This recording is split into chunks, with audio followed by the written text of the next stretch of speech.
People who ride Detroit's DDOT buses are bracing for major changes, and it's starting tomorrow. Mayor Dave Bing says dozens of routes must be cut because of the city's financial crisis.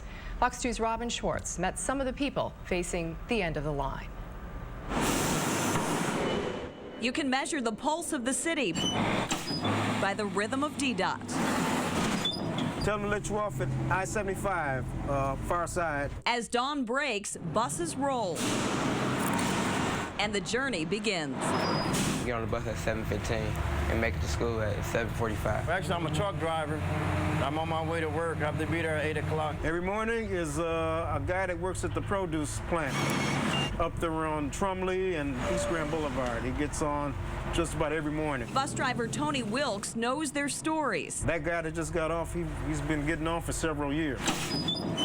Coming down to the same spot. He's seen a lot in the driver's seat for 20 years.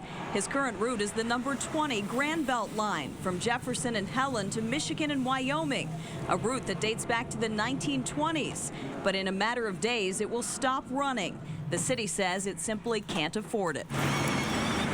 The people that catch the Grand Belt, they mean business. I'm going to a doctor's appointment. They got somewhere to go. We spend a morning riding the line from east to west to meet the passengers whose lives will change dramatically because of the cuts. They are students like Nikita Giddings, a senior at Detroit Academy of Arts and Sciences, who rides to school every day.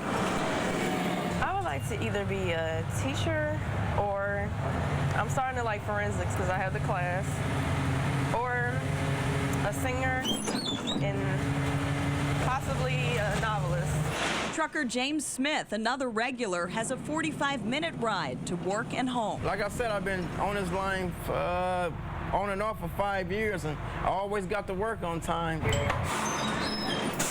drivers was prompt. They was always nice and courteous and have no complaints.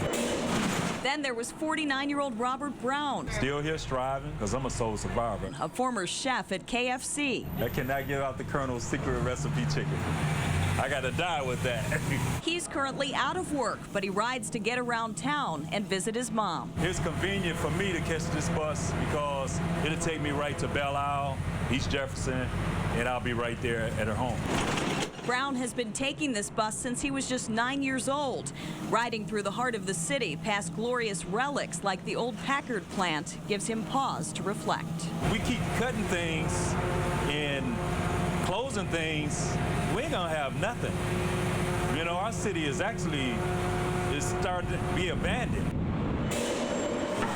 And the mayor says that's part of the problem. The number of riders on routes like the Grand Belt have dropped off considerably, but there are still plenty of people who rely on this bus and so many others every day. Rose Arsich and Galel Troutman were both headed to doctor's appointments.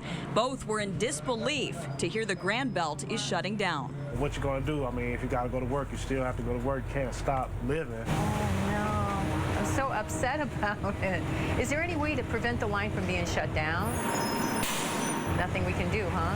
You just can't walk from the east side to the west side. You know, that's a long walk. They don't have cars, and that's just a fact. They have to depend on the bus because that is their only means to get out the house and do what they have to do. It's a daily challenge that will now become a bigger challenge. When the cuts take effect, some riders will have a longer wait or a longer walk.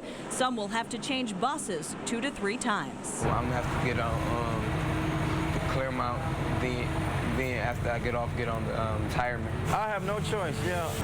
No choice but to roll with the changes, even though it's the end of the line. It's a sad day in Detroit, and these cuts are going to reflect that. You know, we don't hold our heads down. We Detroiters. Detroiters always come back. With the Fox Focus, I'm Robin Schwartz.